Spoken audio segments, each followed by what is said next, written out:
കഴിഞ്ഞ മെയ് 13-ാം തീയതി കൊച്ചി തീരത്ത് നിന്നും NCBയും ഒപ്പം തന്നെ ഇന്ത്യൻ നേവിയും നടത്തിയ സംയുക്തമായ ഒരു ഓപ്പറേഷൻ ഉണ്ട്. ചരിത്രത്തിൽ തന്നെ ഏറ്റവും വലിയൊരു മയക്കുമരുന്ന് വേട്ട, 15,000 കോടി രൂപയുടെ മയക്കുമരുന്ന് വേട്ട. ഒപ്പം തന്നെ ആ ഒരു മദർഷിപ്പ് മുക്കിക്കളഞ്ഞു. നിരവധി മയക്കുമരുന്ന് പാക്കേജുകൾ ആ കപ്പലിലുണ്ടായിരുന്നു. അതിന്റെ ഒരു മൂല്യം ഇതുവരെ തിട്ടപ്പെടുത്താൻ സാധിച്ചിട്ടില്ല. നമ്മൾ ഈ മയക്കുമരുന്ന് ഇത്രയും നേരം നമ്മോട് സംസാരിച്ച അതിഥികൾ അതിന്റെ ഒരു ഹെൽത്ത് എഫക്റ്റ് അല്ലെങ്കിൽ അത് കൾച്ചറലായി സൃഷ്ടിക്കുന്ന പ്രശ്നങ്ങളൊക്കെ പറഞ്ഞു. പക്ഷെ മറ്റൊരു പോയിന്റ് ഇതിന്റെ അകത്തില്ലേ ശ്രീ VC സെബാസ്റ്റ്യൻ? ഒരു സമാന്തരമായിട്ടുള്ള ഒരു എക്കണോമിക് സംവിധാനം, പ്രത്യേകിച്ച് നാർക്കോട്ടിക് മാഫിയയുടെ ഒരു കറുത്ത കരങ്ങൾ കാരണമായിട്ടില്ലേ? പ്രത്യേകിച്ച് ഇതിന്റെയൊക്കെ ഒരു ലാഭം എന്ന് പറയുന്നത് കോടികളാണ്. ഒരു ഗ്രാമിന് 10,000 രൂപ വരെ ഈടാക്കുന്നു. അത് കസ്റ്റമേഴ്സിലേക്ക് എത്തുമ്പോൾ ഒരു മൂല്യം നമുക്ക് തിട്ടപ്പെടുത്താൻ സാധിക്കുകയില്ല. അതുകൊണ്ട് ഈ സമാന്തരമായ ഒരു എക്കണോമിക് സംവിധാനം കേരളത്തിൽ, പ്രത്യേകിച്ച് ഇന്ത്യയിൽ രൂപീകരിച്ച് അത് രാജ്യത്തിനെതിരെ യുദ്ധം ചെയ്യാനുള്ള ഒരു ആയുധമായി ഈ നാർക്കോട്ടിക് മാഫിയ അത് യൂസ് ചെയ്യുന്നില്ലേ ശ്രീ VC സെബാസ്റ്റ്യൻ? തീർച്ചയായിട്ടും എനിക്ക് ഇതിന്റെ ആമുഖമായിട്ട് പറയാനുള്ളത് നമ്മുടെ ചർച്ചയുടെ ആമുഖത്തെ തന്നെ സൂചിപ്പിച്ച കാര്യത്തെക്കുറിച്ചാണ്.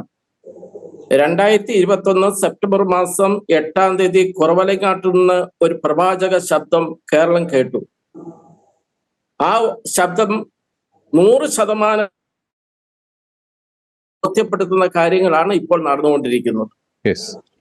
ഞാൻ നമ്മുടെ പല ചർച്ചകളിലും പങ്കുവെച്ച ഒരു കാര്യം ഇപ്പോൾ പ്രത്യേകം ഓർക്കുകയാണ്.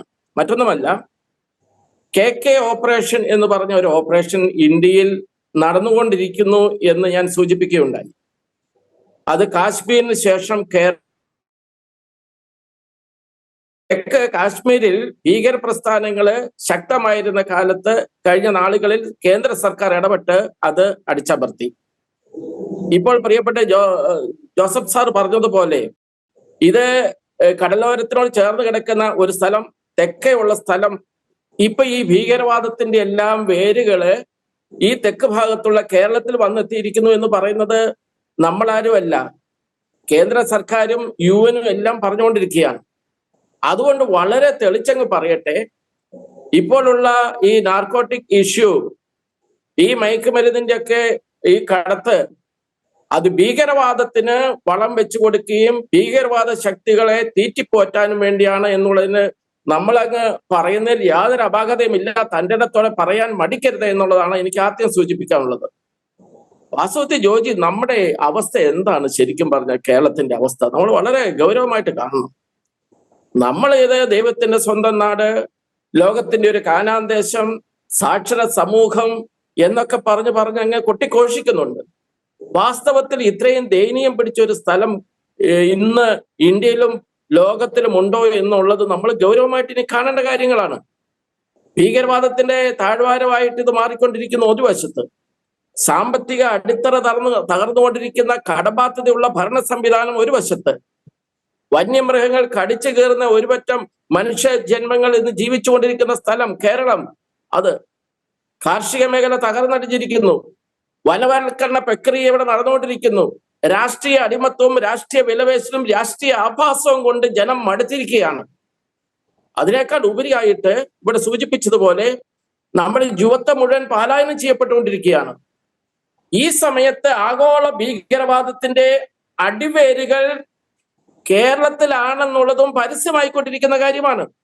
അതുകൊണ്ട് ഭീകരവാദത്തിന്റെ കണ്ണിയായിട്ട്, ഘടകമായിട്ട്, അതിന്റെ ഭാഗമായിട്ടുള്ളതാണ് ഇപ്പോൾ ഇറങ്ങിക്കൊണ്ടിരിക്കുന്ന മയക്കുമരുന്നുകൾ എന്നുള്ളത് യാതൊരു സംശയവുമില്ല. ഭീകരവാദത്തിന്റെ പ്രധാനപ്പെട്ട ഏതാണ്ട് 5 ഘടകങ്ങളാണുള്ളത്. അതിലെ പ്രധാനപ്പെട്ട ഘടകമാണ് മയക്കുമരുന്നുകൾ. രണ്ടാമത് സ്ത്രീകളെ ഉള്ള ഉപയോഗങ്ങൾ, സ്ത്രീകളെ വെച്ചുള്ള വ്യാപാരങ്ങള്, സ്ത്രീകളെ മുൻനിർത്തിയുള്ള പീഡനങ്ങള്. മൂന്നാമത് ആഗോള ഭീകര താണ്ഡവങ്ങള്, അത് കൊലപാതകമായിട്ടും സംഘടിത അക്രമമായിട്ടും വരും.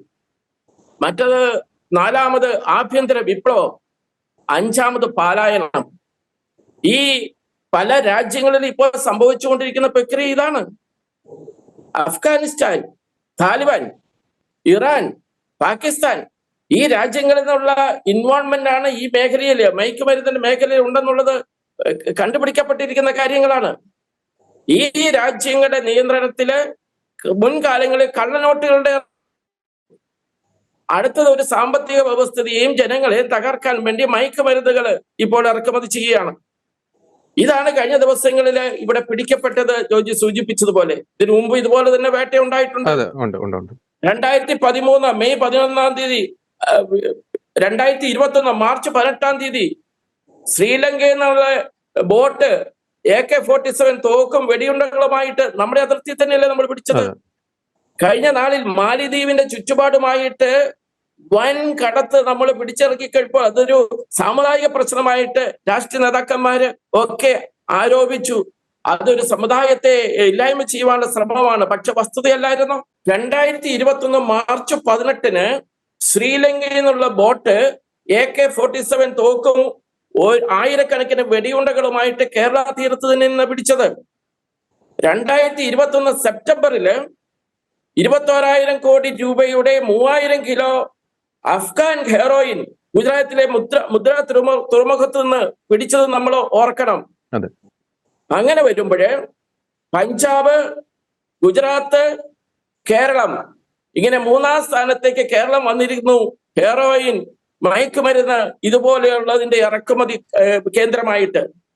വാസ്തവത്തിൽ നമ്മൾ അറബിക്കടലിലെ റാണി എന്ന് കൊച്ചിയെ വിളിക്കുന്നുണ്ടെങ്കിൽ ഇന്ന് നാർക്കോട്ടിക് റാണി എന്ന് വളരെ വേദനയോടെ നമുക്ക് വിളിക്കേണ്ടി വരികയാണ്. കൊച്ചി നമ്മുടെ മഹത്തായ പാരമ്പര്യവും പൈതൃകവും ഒക്കെ കാത്തു സൂക്ഷിക്കുന്ന കൊച്ചിയെ കുറിച്ച്.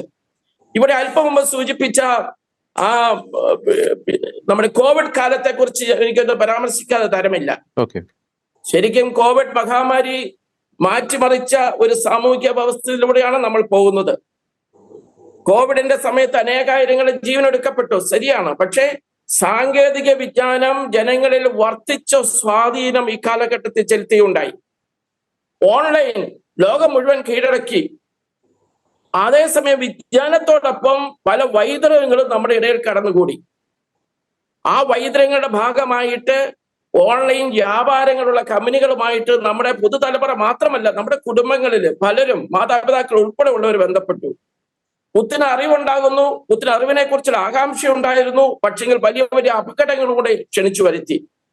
വീടുകളിലെ ബന്ധങ്ങൾക്ക് മറ്റൊരു രൂപം ഉണ്ടായി.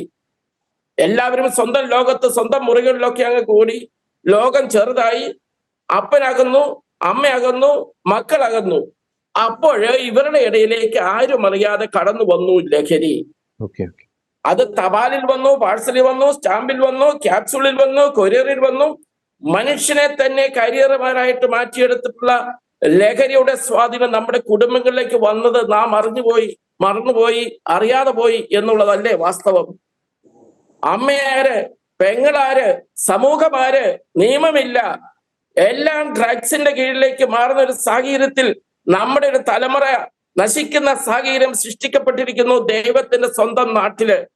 അതിന്റെ ഭീകരത ആ വാക്കുകളിൽ ഒതുങ്ങാവുന്നതല്ല. അതിഭീകരമാണിത്. അത് കുട്ടികൾക്ക് പ്രിവെന്റീവ് മെത്തേഡ്സ് പറഞ്ഞു കൊടുത്തത് കൊണ്ടോ മറ്റ് ട്രീറ്റ്മെന്റിലേക്ക് വന്നതുകൊണ്ടോ മാത്രം പരിഹരിക്കപ്പെടുന്നില്ല.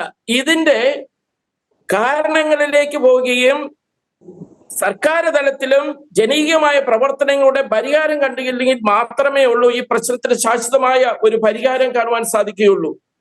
നമ്മുടെ ഒരു തലമുറയുടെ പുറകോട്ടൊന്നും എടുത്തു നോക്കി. ഒരു 3 തലമുറ പണ്ട് നമ്മുടെ വലിയ കാരണവന്മാരായിട്ട് കുറച്ച് കള്ളു, ചിലപ്പം കഞ്ചാവ്, കാരണവന്മാർ അതൊക്കെ ചെയ്തു കഴിഞ്ഞ അവസാനം വീട്ടിൽ ലഹളയായി ഭാര്യയും മക്കളും ഭയത്തോടു കൂടി ജീവിക്കുന്നു. വൈകുന്നേരങ്ങളിൽ അന്തിക്കള്ള് കുടിച്ച് ബഹളമുണ്ടായി, തമ്മിലടിച്ച് തകർന്ന കുടുംബങ്ങളുടെ ഒരു ചിത്രമുണ്ടായിരുന്നു പഴയ കാലത്ത്. അത് മാറി. പിന്നെ മാതാപിതാക്കളിൽ നിന്ന് മുതിർന്ന മക്കള് ആ പാരമ്പര്യം ഏറ്റെടുത്തു. വിദേശ മദ്യമായി, പിന്നെ സ്റ്റാറ്റസിന്റെ ഭാഗമായി മദ്യ ഉപയോഗം. മദ്യപിക്കാത്തവൻ സമൂഹത്തിൽ കൊള്ളത്തില്ലാത്തവൻ എന്ന് പറഞ്ഞൊരു കാലഘട്ടങ്ങളും ഉണ്ടായിരുന്നു. കമ്പനി കൂടി വിദേശ കുടിയേറ്റം വന്നു കഴിഞ്ഞപ്പോൾ തിരിച്ചു വരുമ്പോൾ ഒരു കുപ്പിയുണ്ടോ എന്നുള്ള പല സുഹൃത്തുക്കളും ചോദിക്കുന്നു. കുപ്പിയുടെ കൂട്ടത്തിൽ, പെർഫ്യൂമിന്റെ കൂട്ടത്തിൽ കുപ്പിയും കൂടെ വാങ്ങിക്കുന്നു. അങ്ങനെ ഒരു കൾച്ചർ പിന്നെ വന്നു. കോളേജുകള്, യുവജനങ്ങളുടെ കേന്ദ്രമായി കോളേജുകളുടെ പാർട്ടികള്, കമ്പനികള്, ഇവിടങ്ങളില് പിന്നെ മദ്യം ഒരു പ്രധാനപ്പെട്ട ഘടകമായിട്ട് മാറി, നമ്മൾ അറിയാതെ തന്നെ. അതിനുശേഷം ഇപ്പോൾ വന്നിരിക്കുന്ന വലിയ ഭവിഷ്യത്ത്, പ്രിയപ്പെട്ട അച്ഛനും പ്രിയപ്പെട്ട ജോസഫ് സാറും സൂചിപ്പിച്ചതുപോലെ ഇപ്പോൾ അത് ശരിക്കും പറഞ്ഞു കഴിഞ്ഞാൽ 18 വയസ്സിന് താഴെയുള്ള കുഞ്ഞുങ്ങളിലേക്ക് വളരെ വളരെ ഗൗരവമായിട്ട് ഇത് കടന്നു ചെന്നിരിക്കുകയാണ്. കുട്ടികളെ ലക്ഷ്യമാക്കിക്കൊണ്ട് വന്നിരിക്കുകയാണ്, നമ്മുടെ സ്കൂളുകളെ ലക്ഷ്യമാക്കിക്കൊണ്ട് വന്നിരിക്കുകയാണ്. വിതരണക്കാരാകട്ടെ, പണ്ട് നമ്മൾ ആരെങ്കിലും സ്വപ്നത്തിൽ കരുതുന്നുണ്ടോ സ്ത്രീകളെ മയക്കുമരുന്നിനൊക്കെ, അല്ലെങ്കിൽ വാറ്റിന്റെ പേരില്, അല്ലെങ്കിൽ കള്ളിന്റെ പേരില്, അല്ലെങ്കിൽ വിദേശ മദ്യത്തിന്റെ പേരിൽ അറസ്റ്റ് ചെയ്തതായിട്ട്? ഞാൻ വളരെ അത്ഭുതത്തോടെ കാണുകയാണ്. മയക്കുമരുന്നിന്റെ പേരിൽ ഇപ്പോൾ അറസ്റ്റ് ചെയ്യുന്നത് 5 പേരുണ്ടെങ്കിൽ അതിൽ 2 പേര് സ്ത്രീകളാണ്. ഇതെങ്ങനെ മാറ്റുന്നു? ഒരാൾ പാഠശാലക്കാരനാണെങ്കിൽ അടുത്ത സ്ത്രീ മലപ്പുറമോ കോഴിക്കോടോ ആയിരിക്കും. ഇതെങ്ങനെ ഇത് രൂപീകരിക്കപ്പെടുന്നു? അവിടെയാണ് ശ്രീ വി സി സെബാസ്റ്റ്യൻ നേരത്തെ നാം സൂചിപ്പിച്ച അങ്ങ് സൂചിപ്പിച്ച ഒരു കാര്യം, ഞാൻ ഇന്റർവ്യൂവിലും പറഞ്ഞൊരു കാര്യം, പ്രത്യേകിച്ച് പാലാ ബിഷപ്പ് അത്തരം ഒരു പരാമർശം നടത്തി, അത്തരം ഒരു മുന്നറിയിപ്പ് നൽകി. അതിന്റെ ഒരു മതം ചേർത്ത് അതിന്റെ ഒരു സത്ത, അതിന്റെ ആ ഒരു അന്തസത്ത ഉൾക്കൊള്ളാതെ അതിനെ കാലടിച്ചങ്ങ് വിമർശിക്കുന്ന ഒരു ശൈലി, അതിന്റെ ഒരു വിലയല്ലേ കേരളം ഈ നാളുകളിൽ നൽകിക്കൊണ്ടിരിക്കുന്നത്? നമ്മുടെ രാഷ്ട്രീയ നേതൃത്വം കുറച്ചുകൂടി ഒരു പക്വത, ഈ ഒരു വോട്ട് ബാങ്ക് പൊളിറ്റിക്സിനും ഒക്കെ അപ്പുറമായി ഇത്തരം മുന്നറിയിപ്പുകളെ ഒന്ന് സ്വീകരിക്കുവാൻ, കാണുവാൻ ഉള്ള ഒരു പക്വത സ്വീകരിക്കേണ്ട കാലം അതിക്രമിച്ചില്ലേ ശ്രീ വി സി സെബാസ്റ്റ്യൻ? അതിന്റെ പ്രധാനപ്പെട്ട കാര്യം വർഗീയപരമായിട്ടുള്ള വലിയ ധ്രുവീകരണം നമ്മുടെ നാട്ടിൽ ഇന്ന് വന്നിരിക്കുകയാണ്. എന്റെയൊക്കെ ചെറുപ്പകാലത്ത് ഞാൻ പഠിച്ചിരുന്ന സ്കൂളില്, എന്റെ സമൂഹം, ഞാൻ വളർന്നു വന്ന സമൂഹം, അവിടെ മാറിയുള്ളൊരു ചിന്താഗതികൾ ഒന്നും ഇല്ലായിരുന്നു. നമ്മുടെ ക്രൈസ്തവ സ്ഥാപനങ്ങൾ തന്നെ ഉദാഹരണം എടുക്ക്. നമ്മള് ക്രിസ്ത്യാനിയാണോ, ഹിന്ദു ആണോ, മുസ്ലിം ആണോ എന്ന് നോക്കിയാണോ ഗ്രാമത്തിൽ നമ്മൾ സ്ഥാപനങ്ങൾ തുടങ്ങിയത്? നമ്മുടെ സിസ്റ്റേഴ്സ് ഹിന്ദുവിനെയും മുസ്ലിമിനെയും ക്രിസ്ത്യാനിയും എല്ലാം നെഞ്ചോട് ചേർത്ത് പിടിച്ചല്ലേ നമ്മൾ പ്രവർത്തിച്ചത്. ഇന്നും നമ്മുടെ സ്ഥാപനങ്ങളിലെല്ലാം അതേ ആറ്റിറ്റ്യൂഡ് തന്നെയല്ലേ നമ്മൾ പ്രവർത്തിക്കുന്നത്. പക്ഷെങ്കില് ഇവിടെ വർഗീയതയുടെ വിഷബീജം വിളമ്പുന്നതിന് പ്രധാനപ്പെട്ട പങ്ക് നമ്മുടെ രാഷ്ട്രീയ നേതാക്കന്മാർ പങ്കുവച്ചിട്ടുണ്ട്. അധികാരത്തിൽ ഏറാൻ വേണ്ടി വർഗീയപരമായിട്ട് ജനങ്ങളെ ചിതറിപ്പിക്കുകയാണ്.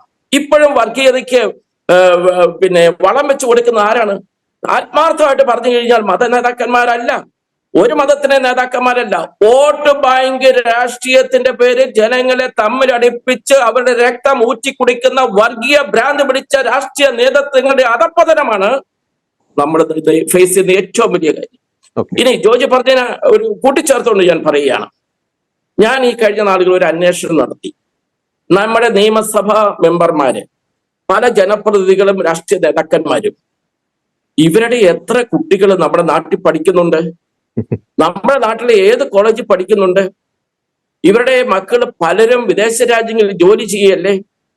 കഴിഞ്ഞ ഒരു ദിവസം ഒരു വ്യാപാര കരാറുകളെ കുറിച്ചുള്ള സെമിനാറില് അതിന്റെ അവതാരകനായിട്ട് ഞാൻ പോവുകയുണ്ടായി.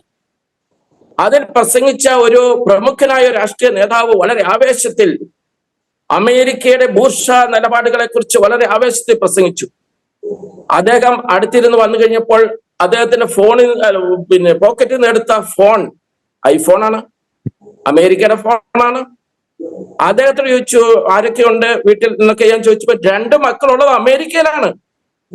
അമേരിക്കയുടെ ഐഫോൺ ഉപയോഗിക്കുന്നു, അമേരിക്ക 2 മക്കളുള്ള ആളാണ് ഇവിടുത്തെ അമേരിക്കക്കെതിരായിട്ട് പൊതുസദസ്സിൽ പ്രസംഗിക്കുന്ന രാഷ്ട്രീയ നേതൃത്വം. ഇതാണ് നമ്മുടെ സമൂഹം കാണേണ്ട കാര്യം. ഈ രാഷ്ട്രീയ അധപ്പതനവും രാഷ്ട്രീയ വേർതിരിവും വർഗീയവാദങ്ങളും സൃഷ്ടിക്കുന്നവര് ഈ സമൂഹത്തെ നശിപ്പിച്ചുകൊണ്ടിരിക്കുകയാണ്. അവര് സേഫ് സോണിലാണ്, അവരുടെ മക്കൾ സേഫ് സോണിലാണ്.